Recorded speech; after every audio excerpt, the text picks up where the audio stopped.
Graham Morris. Thank you very much, Madam Deputy Speaker, and thank you very much for calling me in this important debate, and I do rise to support the motion in the name of Her Majesty's opposition.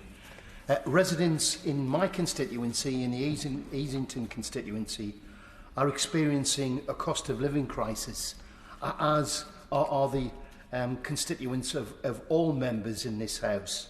But for many in Easington, this isn't a new or a temporary crisis.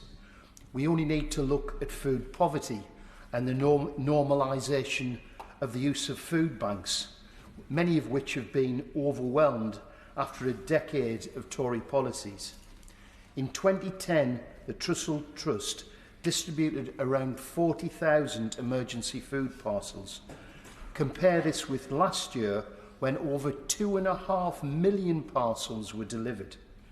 However, these figures, shocking though they are, don't even count independent food banks, like those that operate in my constituency, the much valued service run by the East Durham Trust and the Dordon Community Centre.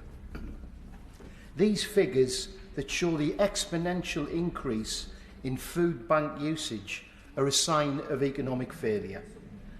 People should be angry at a growing government-imposed cost of living crisis in which millions of families are experiencing hardship and have done so now, some of them for over a decade. There's no doubt about it, the Conservative Party is making life harder for ordinary families.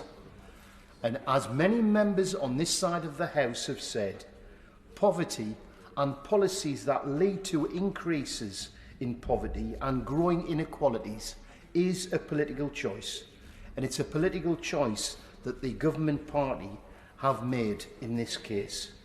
Prices are rising, prices of food, energy, fuel, diesel, petrol and housing are all rising. The members opposite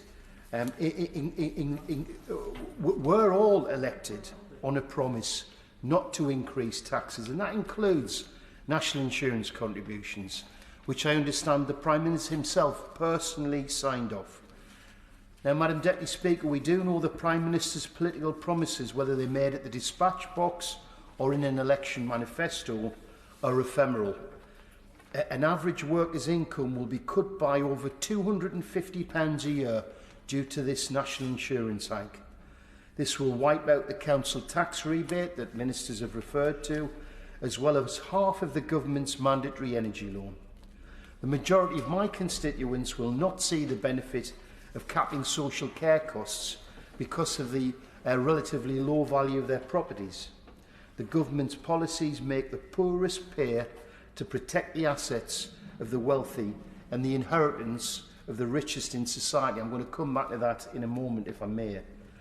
This will entrench poverty and economic inequality for generations to come. Madam Deputy Speaker, this is a bad policy and a bad tax for the communities that I represent, who are facing a social care tax double whammy next month.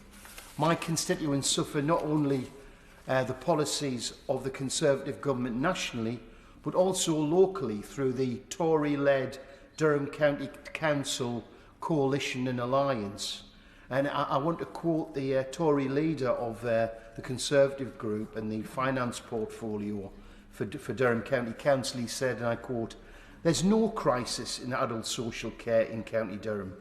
Members of the council must take their information from our council reports and not from primary school level BBC national news reports, so we can all be put firmly in our places." Councillor Bell, I'm sad to say, is being supported and facilitated by the Liberal Democrats and the Green Party, and indeed the Independents, who will be raising the council tax adult social care precept by 3% in Durham, despite being elected on a manifesto promise that there would be a zero increase in council tax. So my constituents are being hit by two Tory taxes to pay for the cost of social care.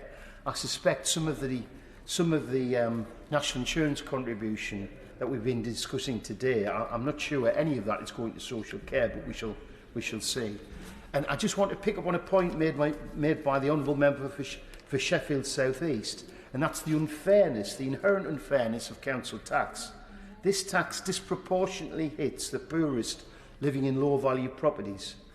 My constituency of Easington, with over 40,000 hereditaments properties, 75% of them are in Band A.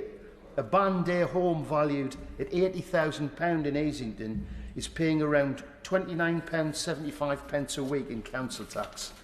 In contrast, a Russian oligarch's Band H home in Kensington, valued at £125 million, pays just £50.52 a week in council tax. It's a disgrace.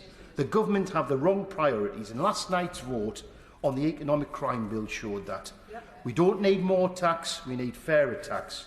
Scrap the national insurance tax hike. Work with me and others and the Fairer Share campaign to scrap council tax and support a proportional property tax to counter the cost of living prices. Thank you. Lawrence Ashalomi. Thank you, Madam